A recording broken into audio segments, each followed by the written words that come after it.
Hello everyone, আমার এই ছোটো ইউটিউব চ্যানেলে তোমাদের স্বাগত। আমার স্টুডেন্টদের ডিম্যান্ড অনুযায়ী আমি একটা ভিডিও করেছিলাম অলরেডি আমার এই চ্যানেলে, তোমরা দেখেছো নিশ্চয়ই। সেটা হলো আসামের মাদ্রাসা এডুকেশনের ওপরে। তো স্টুডেন্টদের আর একটা ডিম্যান্ড আছে, এরকম অনেক ডিম্যান্ডই হয় যেটা সবসময় ক্লাসে বলে বোঝানো যায় না বা সময় পাওয়া যায় না। সেটা হলো রাহুল গান্ধীর নাগরিকত্ব নিয়ে একটা প্রশ্ন উঠেছে।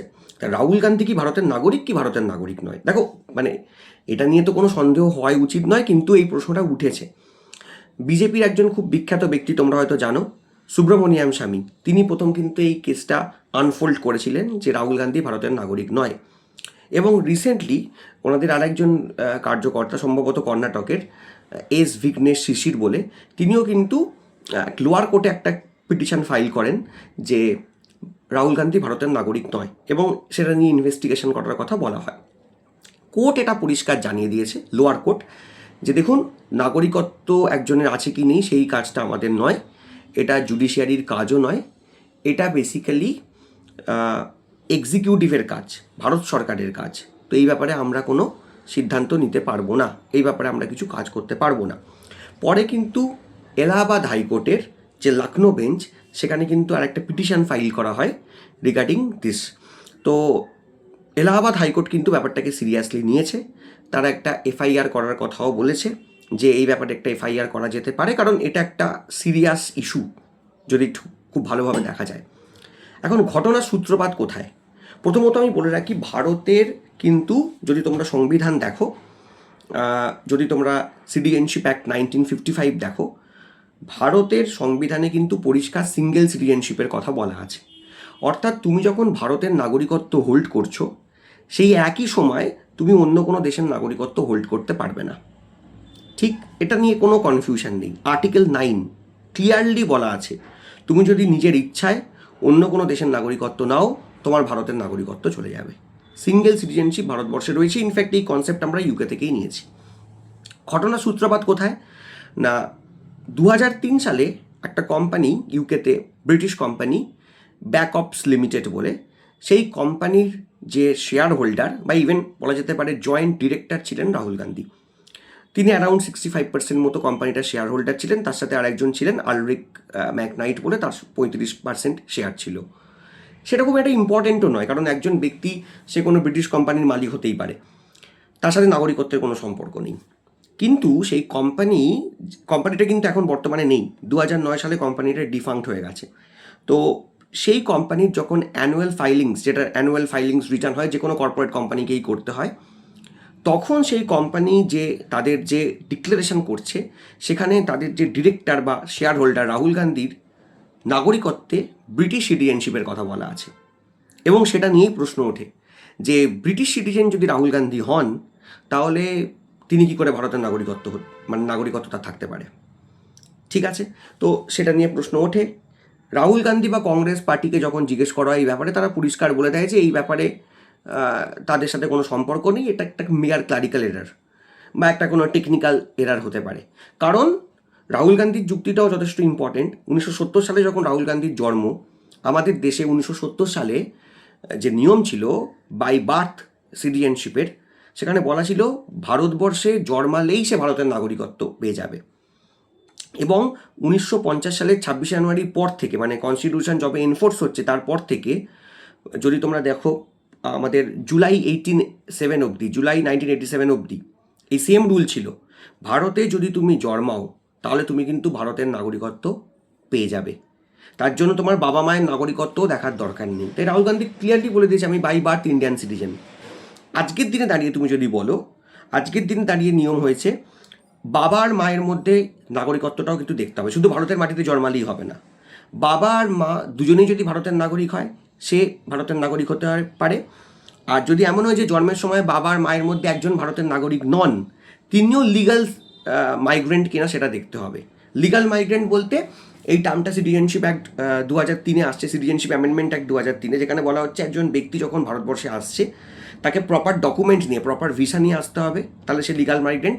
এবং এটাও দেখতে হবে যেন তার ভিসাটা ওভারস্টে না করে যায়। কারণ কি হয়, ভিসা এক্সপায়ার করে যাওয়ার পরে অনেকে রয়ে যায় ভারতবর্ষে, তাদেরকে ওভারস্টে বলা হয়। তো লিগাল মাইগ্রেন্ট হওয়াটা জরুরি।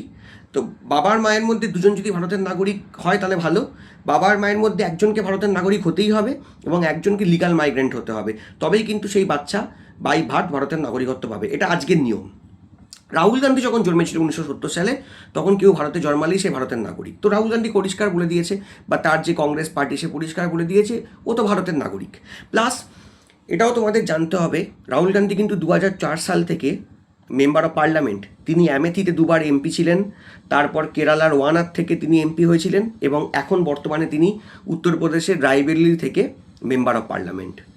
তো রাহুল গান্ধী পরিষ্কার বলেই দিয়েছে, আমি যখন এমপি হয়েছি তখন তো আমার সমস্ত ব্যাকগ্রাউন্ড চেক করা হয়েছে, আমার সমস্ত ডেটা চেক করা হয়েছে। কারণ যখন কেউ এমপি হয় তারও তো ডকুমেন্টেশন হয়, তোমরা যখন সরকারি চাকরি পাবে তোমাদের ডকুমেন্টেশন হবে, তাই না? তো ডিভি যেটাকে আমরা বলি, ডকুমেন্ট ভেরিফিকেশান, তো এমপির ক্ষেত্রেও হয়। তো অলরেডি সেই ডকুমেন্ট ভেরিফাইড হয়েছে এবং সেখানে পরিষ্কার দেখা গেছে রাহুল গান্ধী ভারতের নাগরিক, তাই জন্যই সে এমপি হতে পেরেছে। তাহলে এটা কোনো প্রশ্নই না। কিন্তু এটাও ঠিক যে যদি এরকম কোনো ডিক্লারেশন হয়ে থাকে ব্রিটিশ কোম্পানিটার, এবং সেই ব্ল্যাক অপস কোম্পানির ডিক্লারেশন অনুযায়ী যদি রাহুল গান্ধী ব্রিটিশ সিটিজেন কোনো সময় হয়েও থাকে, তাহলে সেটা একটা পয়েন্ট অফ এরার এবং সেটা একটা মারাত্মক ভায়োলেশন। যেহেতু তিনি একটা অফিস হোল্ডার, বর্তমানে মেম্বার অফ পার্লামেন্ট হোল্ডার, তার এমপি পদ নিয়ে প্রশ্ন উঠবে। দ্বিতীয়ত হলো আমাদের দেশের যে পাসপোর্ট অ্যাক্ট সেটা নিয়ে প্রশ্ন উঠবে, মানে তার ভায়োলেশন। আমাদের ভারতীয় ন্যায় সংহিতা বিএনএস, সেটার ভায়োলেশন হবে। অফিস অফ সিক্রেট অ্যাক্ট যেটা আছে তার ভায়োলেশন হবে। তাই জন্যই কিন্তু এলাহাবাদ হাইকোর্ট এখানে একটা এফআইআর করার কথা বলছে। এবং ভারত সরকারের আন্ডারে যে মিনিস্ট্রি অফ হোম অ্যাফেয়ার্স আছে, যারা বেসিক্যালি এই নাগরিকত্বের ব্যাপারগুলো দেখে, ইনফ্যাক্ট নাগরিকত্ব দেয় কিন্তু এমএইচএ, তো তাদেরকেও যখন প্রশ্ন করা হয় তখন তারা এটা বলে যে the matter is under investigation, আমরা এটাকে ইনভেস্টিগেট করছি এবং আমরা ফাইনালি তারপর জানাবো। এবং আরেকটা কথা তোমাদেরকে বলে রাখি যে কোর্ট কিন্তু পরিষ্কারভাবে বলছে এটাকে এমএইচএকে খুব গুরুত্বপূর্ণভাবে দেখতে হবে এটাকে, এবং দেখার পর জানাতে হবে। কারণ হতে পারে কিছু বছরের জন্য যদি তিনি ব্রিটিশ সিটিজেন হয়ে থাকেন, তাহলেও কিন্তু তার এমপি পদ তো যাবেই, সেটা নিয়ে তো কোনো প্রশ্নই নেই, তার ভারতের নাগরিকত্ব নিয়ে প্রশ্ন উঠবে। কারণ আমি যেটা বারবার এখানে বলতে চাইছি, প্রবলেমটা রাহুল গান্ধীকে নিয়ে নয়, প্রবলেমটা হলো ভারতের সংবিধানে ক্লিয়ারলি বলা আছে যে ভারতের নাগরিক থাকাকালীন তুমি অন্য কোনো দেশের নাগরিকত্ব হোল্ড করতে পারবে না, এবং সিঙ্গেল সিটিজেনশিপের ওপর আমরা যথেষ্ট গুরুত্ব দিই। নিয়ম হলো তুমি যদি ভারতের নাগরিক থাকো, তোমার মনে হয় অন্য দেশের নাগরিকত্ব তুমি নেবে, তাহলে তোমাকে ভারতের নাগরিকত্ব আগে রিনাউন্স করতে হবে, ভারতের নাগরিকত্ব পরিত্যাগ করে অন্য দেশের নাগরিকত্ব নিতে হবে। অথবা যদি তুমি সেটা না করো, তাহলে কিন্তু তোমার ভারতের নাগরিকত্ব থেকে তোমাকে টার্মিনেট করে দেওয়া হবে। পরিষ্কার সিটিজেনশিপ অ্যাক্ট 1955-এ এটা বলা আছে। তাই এই ব্যাপারটা কিন্তু এখনও under investigation. Rahul Gandhi Congress party পরিষ্কার এটাকে ক্লারিক্যাল এরার বলছে, তারা বলছে এই ব্যাপারে তাদের কোনো সম্পর্ক নেই, কিন্তু আলটিমেট ব্যাপারটা দেখবে মিনিস্ট্রি অফ হোম অ্যাফেয়ার্স। এবং এখনও পর্যন্ত আমরা কোনো কনক্লুশন এখানে ড্র করতে পারছি না, আমি শুধু তোমাদেরকে কি ঘটনা ঘটেছে সেটা বললাম। এর সাথে রাজনীতিরও কোনো সম্পর্ক নেই, এটা একটা কনস্টিটিউশনাল ম্যাটার, এবং আলটিমেট এটার কি পরিণতি হচ্ছে সেটা আমরা দেখতেই পাবো, কিন্তু the matter is still under investigation. ঠিক আছে, তো এই আশা করি তোমাদের এই প্রশ্নটার উত্তর আমি দিতে পেরেছি। এরপর আরও অনেক রকম টপিক আছে যেটা নিয়ে আমি ভিডিও করব আমার এই ছোটো ইউটিউব চ্যানেলে। তোমাদের শুধু একটাই কাজ, একটু চ্যানেলটা সাবস্ক্রাইব করে দিও, ভিডিওগুলো যখন আসবে একটু শেয়ার করে দিও, কারণ এই ভিডিওগুলো শুধুমাত্র যারা WBCS ইউপিএসসি প্রিপারেশান নিচ্ছ বা ইউজিসি নেটের প্রিপারেশান নিচ্ছ, এসএসসি রেলওয়ের প্রিপারেশান নিচ্ছ, তাদের জন্য নয়। এই ভিডিওগুলো ওভারঅল আমাদের অ্যাওয়ারনেসটাও কিন্তু বাড়াবে, কারণ এগুলো নিয়ে কিন্তু চর্চা হয়, আলোচনা হয় এই বিষয়গুলো নিয়ে। আর আসামের মাদ্রাসা নিয়ে আমি একটা ভিডিও যেটা করেছি, বা রাহুল গান্ধীর এই যে ভিডিওটা, আমি আরও অনেক ভিডিও এরকম বানাবো যেগুলো নিয়ে সবসময় ক্লাসে বলার সুযোগ থাকে না, সময় থাকে না, সেগুলো নিয়ে আমি আলোচনা করব। এবং আশা করি তোমাদের ক্ল্যারিটিটাও আসবে এবং একটা কনস্টিটিউশনাল আইডিয়াও তোমাদের হয়ে যাবে যে এই ঘটনার সাথে সংবিধানের কী যোগসূত্র রয়েছে। থ্যাংক ইউ সবাইকে পাশে থাকার জন্য। প্লিজ চ্যানেলটা সাবস্ক্রাইব করো এবং ভিডিওটা একটু শেয়ার করে দিও, কারণ এটা একটা অ্যাওয়ারনেস সংক্রান্ত ভিডিও। Thank you.